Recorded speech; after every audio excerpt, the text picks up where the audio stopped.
Contact light. Okay, engine stop. APA at a descent. Mode control both auto, descent engine command override off. Engine arm off. 13 is in. We copy you down, Eagle. Houston, Tranquility Base here. The Eagle has landed. Roger, Tranquility. We copy you on the ground. You got a bunch of guys about to turn blue. We're breathing again. Thanks a lot. And we're getting a picture on the TV. There's a great deal of contrast in it, and currently it's upside down on our monitor, but we can make out a fair amount of detail. Okay, Neil, we can see you coming down the ladder now. Sunday, July 20th, 1969. Around the world, nearly 1 billion people watched this moment on television as the first man from Earth prepared to set foot upon the moon. At the foot of the ladder, the LEM footbeds are only depressed in the surface about 1 or 2 inches, although the surface appears to be very, very fine-grained as you get close to it. It's almost like a powder. Ground mass is very fine. I'm going to step off the LEM now. That's one small step for man, one giant leap for mankind. I believe that this nation should commit itself to achieving the goal before this decade is out of landing a man on the moon and returning him safely to the earth. All that we have accomplished in space, all that we may accomplish in days and years to come, we stand ready to share for the benefit of all mankind. As we explore the reaches of space, let us go to the new worlds together. Not as new worlds to be conquered, but as a new adventure to be shared. Since the earliest time, man has imagined this moment. The moment when his fellow man would make the first journey to the moon. Now the time had come. In the 6th decade of the 20th century, the ancient dream was to become a reality.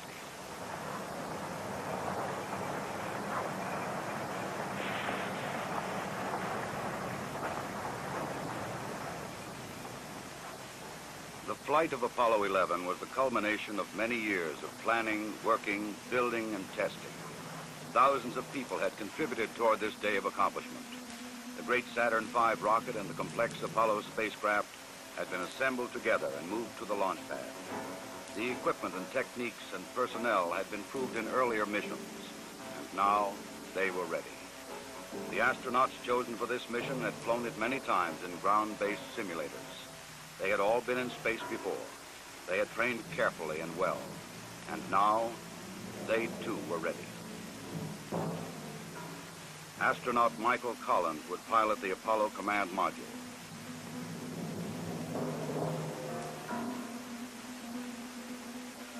Astronaut Edwin Aldrin Jr. would pilot the Lunar Module.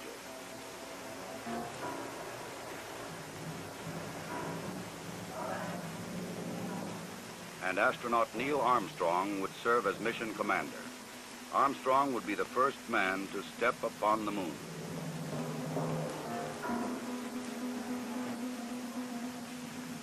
July 16th, the day had come. The moon awaited. The men rose early, ate breakfast, and dressed in their spacesuits.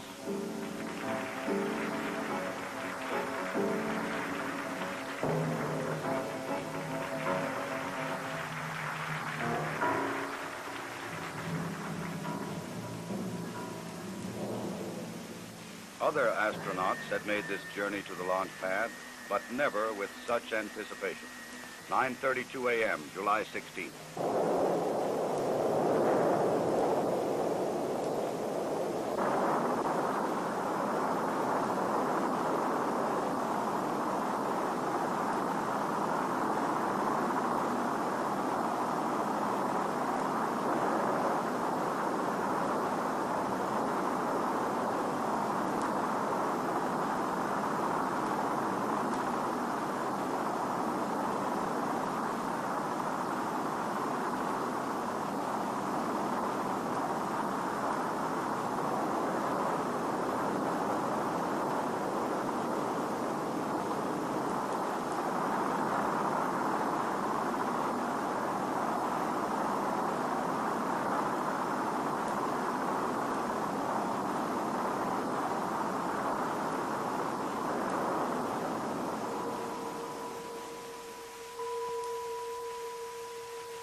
3 hours later, the Apollo command module moves forward to extract the lunar module from the third stage of the launch vehicle.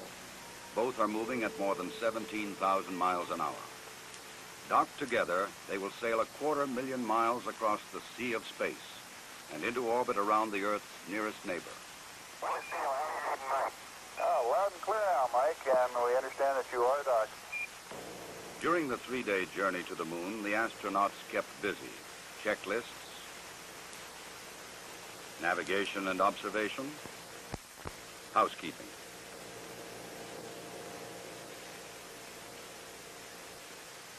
They must work in a weightless environment, keeping their spacecraft and themselves in good condition. Data must be collected and reported. Experiments must be performed, including photography both inside and outside the spacecraft. Because of the film speed, these actions appear faster than they actually were.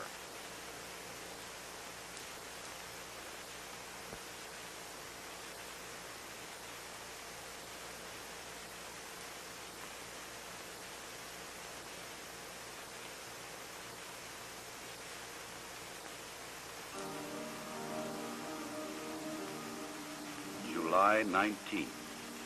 Apollo 11 slows down and goes into orbit around the moon. The bright blue planet of Earth now lies 238,000 miles beyond the lunar horizon. Astronauts Armstrong and Aldrin, now in the lunar module, separate from the command module.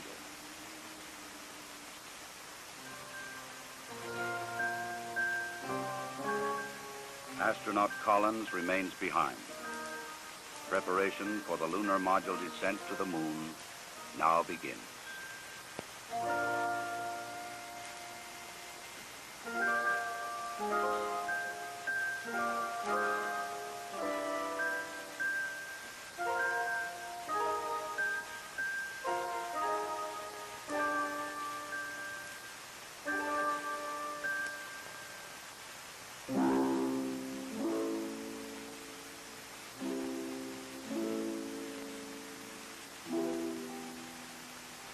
The command module assumes the new name, Columbia.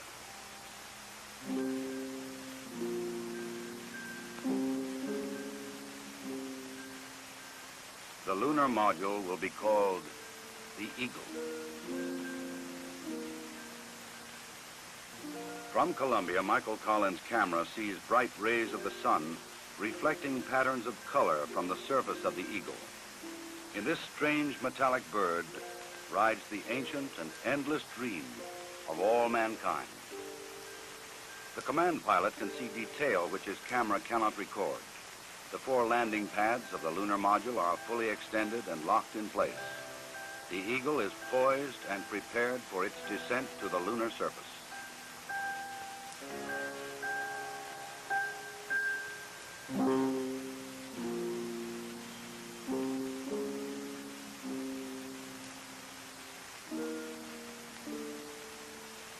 The moon landing craft rocket engine fires to slow it down and to place it on the pathway to the landing site in the Sea of Tranquility. There is tension and caution as the Eagle flies lower. Warning lights blink on as the computer tries to keep up with the demand for control data, but the status remains go. Eagle, we got you now. It's looking good, over. Roger, copy. Eagle Houston, after yaw around, angled S-band pitch, -9er, yaw, +18. Roger, you're a go to continue power descent. You're a go to continue power descent. Altitude now 21,000 feet, still looking very good. Velocity down now to 1,200 feet per second. You're looking great to us, Eagle. Give us a reading on the 1202 program alarm. Roger, we got you. We're going at alarm. Good radar data. We're now in the approach phase. Everything looking good. Altitude 4,200. Houston, you're a go for landing, over. Roger, understand. Go for landing. 3,000 feet. Stop alarm. Altitude 1,600. 1,400 feet, still looking very good. 700 feet, 21 down. 33 degrees. 100 feet, down at 19. 1201. 1201. Roger, 1201 alarm. We're go. Same tide. We're go. Altitude, velocity, light. 8.5 down. 220 feet. 13 forward. 11 forward, coming down nicely. 200 feet. 4.5 down. 5.5 down. 60 seconds. Lights on. Down 2.5. Forward. Forward. That's 40 feet down 2.5. Picking up some dust. 4 forward. 4 forward. Drift into the right a little. That's okay. Contact light. Okay, engine stop. We copy you down, Eagle. Tranquility Base here. The Eagle has landed.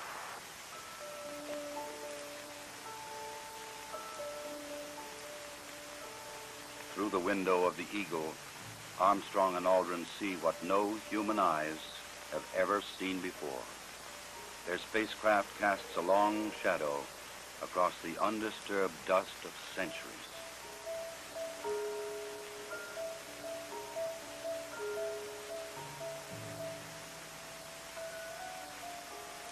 Seven hours after landing, after careful preparations for later ascent were completed, Armstrong opens the Eagle hatch and begins his climb down to the surface.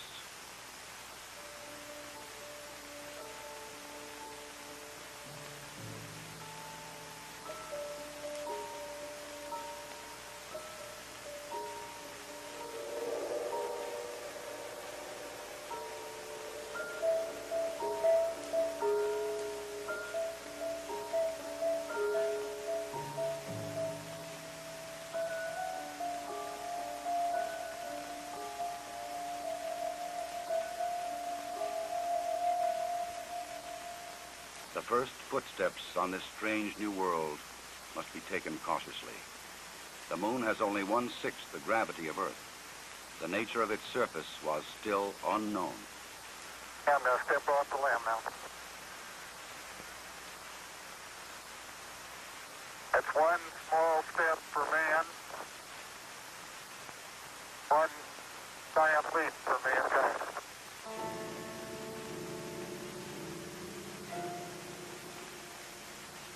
Once on the surface, Armstrong scoops up a small sample of lunar dust and rock, precaution against the possibility of an emergency takeoff.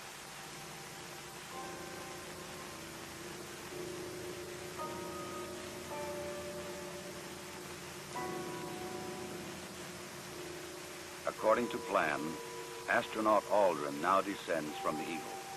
He and his equipment would weigh 383 pounds on Earth. Here, they weigh about 66 pounds.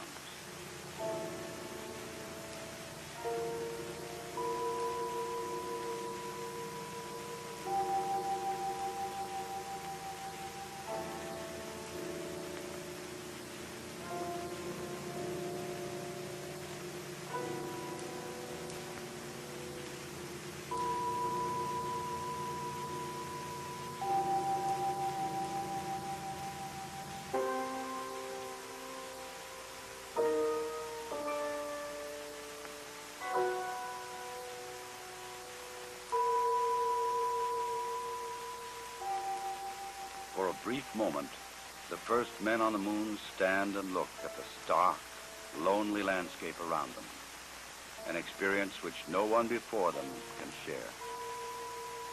But there is much to be done in the limited time which they can stay on this airless, cloudless satellite of Earth. This sheet of metal foil traps and holds particles from the sun, the so-called solar wind, or barrage of solar energy, which constantly strikes the moon's surface. Results of this experiment will be taken back to Earth to reveal new secrets to anxious scientists.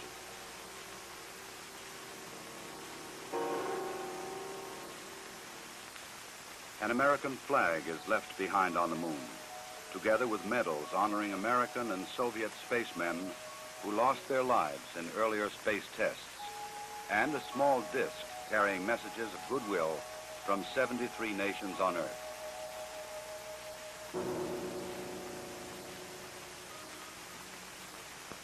A plaque on the lunar module reads, Here, men from the planet Earth first set foot upon the moon, July 1969 AD. We came in peace for all mankind. Through a specially made television camera, viewers in many nations on Earth were able to watch the astronauts as they walked and worked on the moon. Despite the bulky spacesuits and the backpacks containing oxygen, temperature control, and communications equipment, the Apollo 11 crew found they could move easily about the surface.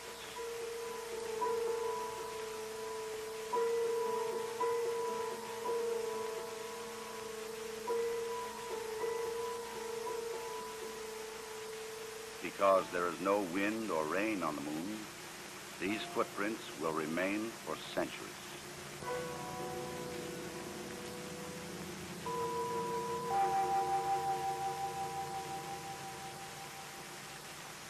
In addition to collecting rock and soil samples, the explorers leave behind a seismometer.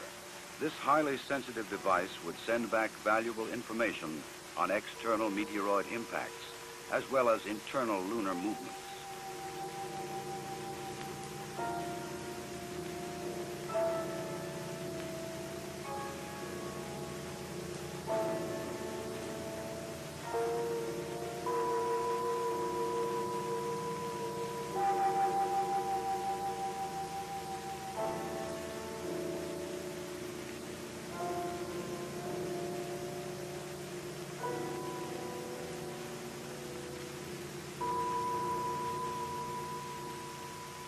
A 100-prism laser reflector would help man to measure the exact distance from Earth to Moon to an accuracy of 6 inches. These were the first of many experiments which will be taken to the Moon to provide man continuing and increasing knowledge about the Moon and the vastness of space beyond.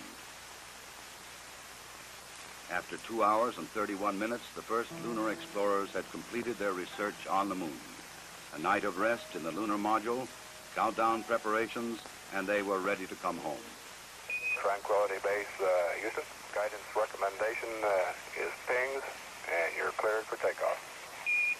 Roger, understand. We're number 1 on the runway. 7, 6, 5, work stage, engine arm ascent.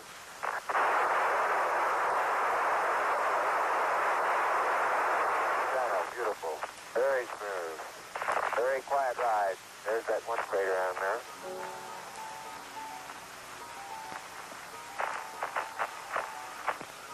Feet high, 80 feet per second vertical rise.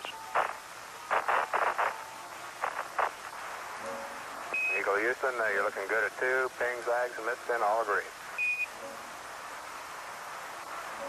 I'm going right down US 1. Eagle Houston, going right down the track. Everything's great. Horizontal velocity approaching 2,500 feet per second. Roger. Some 120 miles to go until insertion. July 21st. The Eagle and its 2-man crew lifted off the Moon perfectly and climbed slowly to rendezvous and dock with the mothership, Columbia.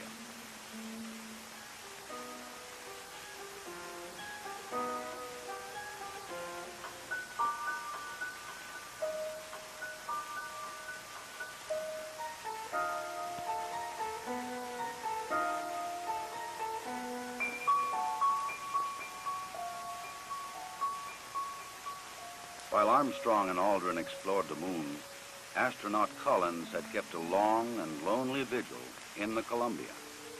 The approaching Eagle was a welcome sight.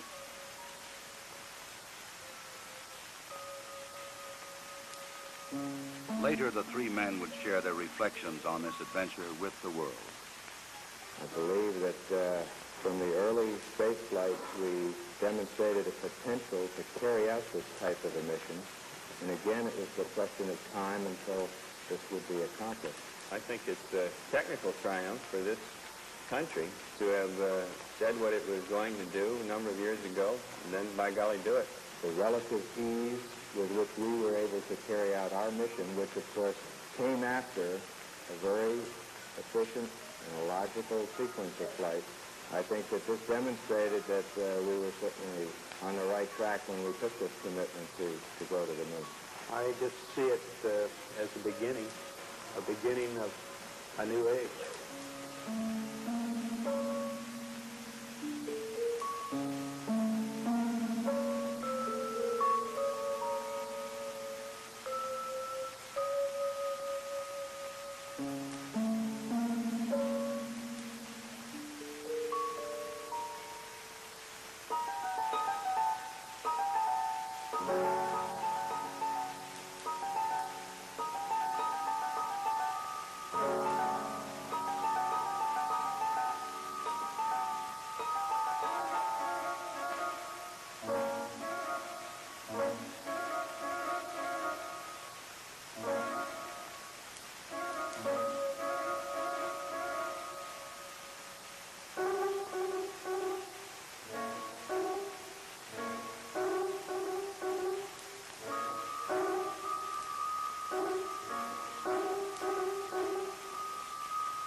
Once again, the bright blue planet of Earth rises over the lunar horizon.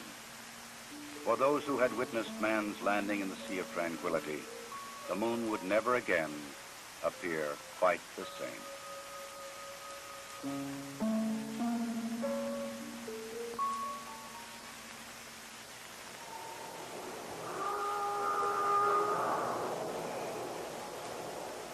July 24th, dawn in the Pacific. Apollo blazes across the heavens, coming back to Earth at 25,000 miles an hour.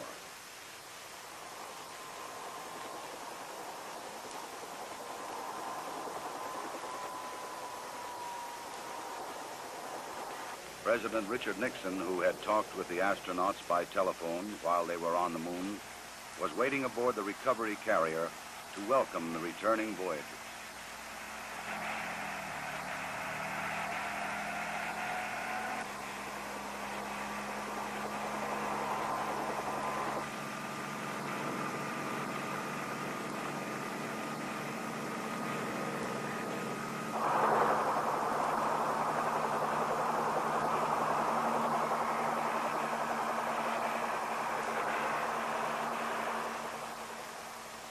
The president later expressed the nation's response to this historic mission.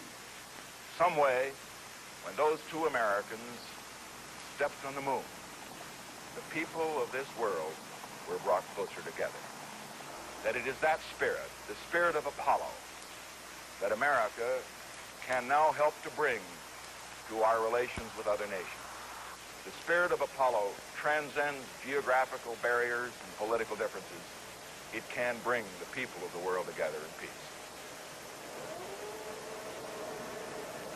To protect against any possible lunar contamination, the astronauts put on airtight special garments before coming aboard the rescue ship.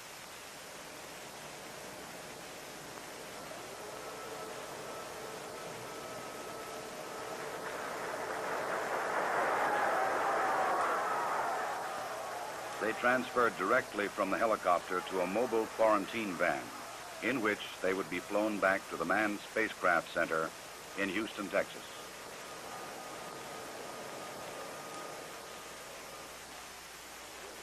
July 27th. The journey was ended. They were home again.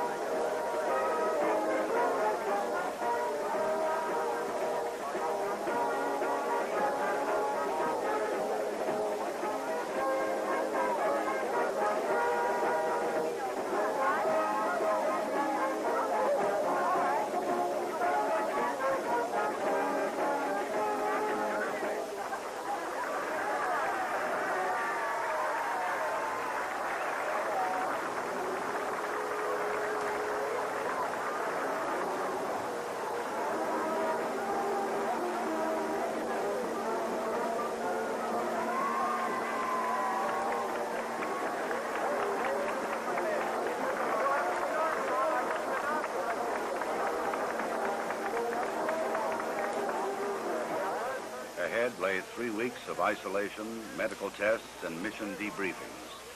Then visits to major cities of America and abroad. The details of their unique mission would be relived and remembered so that others might learn what they had learned, and that future travelers in space might build upon their experience.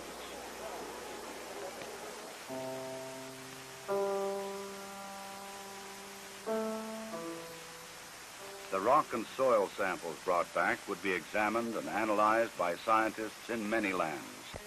They would reveal new insights into the origin and the age and the composition of the moon, and perhaps new knowledge of the Earth as well.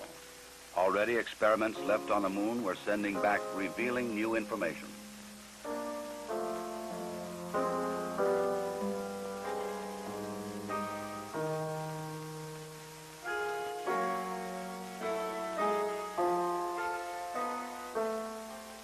The mission was successfully completed. The Eagle had landed the first men on the moon, and Columbia had returned them safely to Earth. Wherever man journeys tomorrow across the ocean of our universe, history will remind him that Apollo 11 was mankind's first encounter with a new world.